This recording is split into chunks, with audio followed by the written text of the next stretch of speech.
So one of my all-time favorite desserts to make in the summertime is a cobbler because we've got a lot of great fresh fruit around.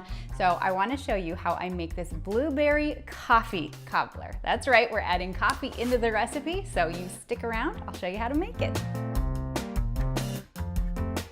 Now I do have some unique ingredients that I am using in this recipe today because this is in collaboration with my friends over at Bite Magazine. What we've done is put together something called the Kitchen Kit, which contains all of the specialty ingredients that you will find in this recipe. So if you want to make this blueberry coffee cobbler at home, all you have to do is head to readbite.com and they've got the kitchen kit right there for you to purchase. We'll send you all the ingredients and you can not only make this coffee blueberry cobbler, but then you'll have enough leftover ingredients to experiment with and get crazy in your own kitchen. Now, if you love cobbler, like I love cobbler, you know that it starts off with a fruit filling. And so what I'm gonna do is I'm gonna take some really nice fresh blueberries and I'm gonna combine those with a half a cup of sugar, a little bit of lemon juice, just to kind of zing it up and keep it fresh. And then I also throw some diced apples in there because when I was creating this recipe, you know, I love blueberries, but they sort of lose their texture as they cook down. So the apples are gonna give us a really nice contrast of textures in that final fruit filling. And you keep that over about a medium-high heat, let it simmer, and very quickly you'll start to see those blueberries burst and you'll get this beautiful, vibrant purple sauce going on. But you're gonna look at it and you're gonna say, Joanie, this is way too thin. We need to thicken this up. It's not gonna support a cobbler crust. So that's when we take a tablespoon of cornstarch and pour that into the fruit, and that is going to cook down and it's gonna start to thicken up. So then once you have that luxurious, fabulous blueberry filling, go ahead and pour that into the baking dish that we are going to eventually bake our cobbler in. So while that hangs out, now it's time for really my favorite part, which is the biscuit topping. Now, truth be told, this is much more like a cookie crust as opposed to a biscuit crust. You know, you get that really nice sort of crispy on the outside, you get the soft and warm and gooey on the inside. This is like the ultimate non-chocolate dessert because, well, you know, chocolate's in a category of its own. So we're gonna start off with a cup and a half of Hayden Flower Mills pastry flour.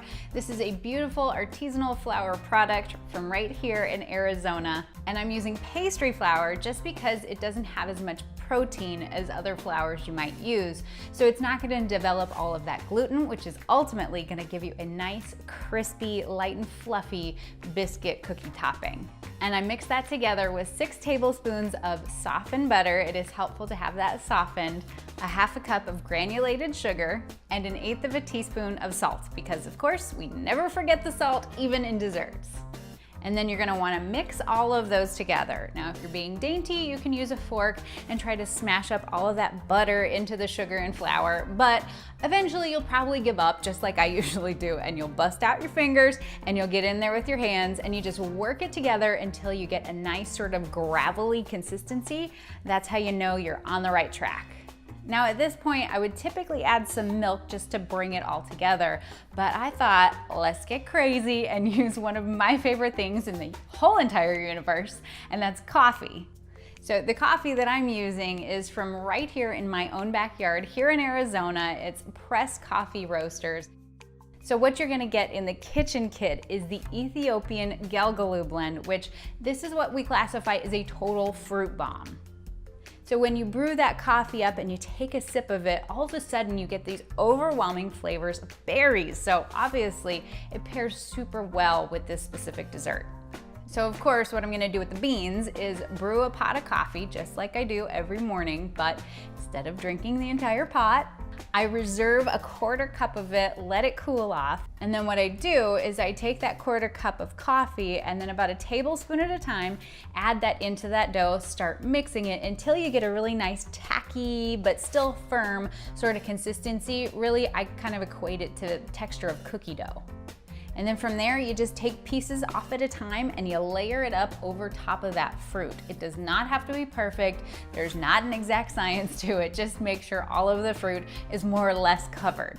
And then to really hammer home the blueberry flavor and just add a little bit of extra texture, I've got the blueberry sugar from Go Pound Salt. Again, another great Arizona product. And what you're gonna do is just sprinkle that liberally over the top. That's gonna give us a nice little crunch factor and just add a little bit of, visual intrigue to the top of our cobbler. And we then move our cobbler to the oven and bake it at 375 degrees for about 35 to 40 minutes. Really kind of keep an eye on it because you want to make sure to have a nice crisp browned up top, but you still want it just a little bit soft on the underneath. About 35 minutes, gonna be perfect. So while that bakes, then I just make up some nice whipped cream, which of course you guys know me and the heavy whipping cream, we go way back. So just pour about 2 cups of heavy whipping cream into a metallic bowl. The metallic bowl is very important because it does keep that cream nice and cold, which helps it firm up as we start to whip it. So all you have to do is whisk the whipped cream. Of course, I have my little electric whisk, which I love, but you could do this manually. And then once you've got it a nice sort of firm, what we call stiff peaks, then you're gonna add about a tablespoon's worth of that coffee, again, the Ethiopian Gelgelu from Press Coffee, and you're just gonna infuse that into the whipped cream. It's gonna just add a nice little hint of coffee flavor for you. And then pop that in the refrigerator and just keep it cold until you're ready to serve it.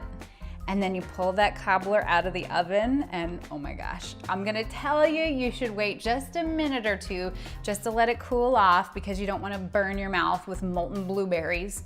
But after a couple minutes, you go ahead and scoop on into that, serve it on a plate, top it with that coffee whipped cream, and holy buckets McGee, you're just gonna have the best summer ever. So as I mentioned, you can pick up all of the specialty products that are included in this recipe by heading over to readbyte.com and go ahead and purchase the kitchen kit. So thank you so much for joining me here today. If you have any questions or feedback, feel free to leave some comments down below. You can also find me on social media. I have a lot of fun over on Instagram at joanie.simon. But I hope you have a wonderful weekend. I hope you don't melt in the summer sun. I hope you stay out of trouble, and I'll see you again soon. All right, bye.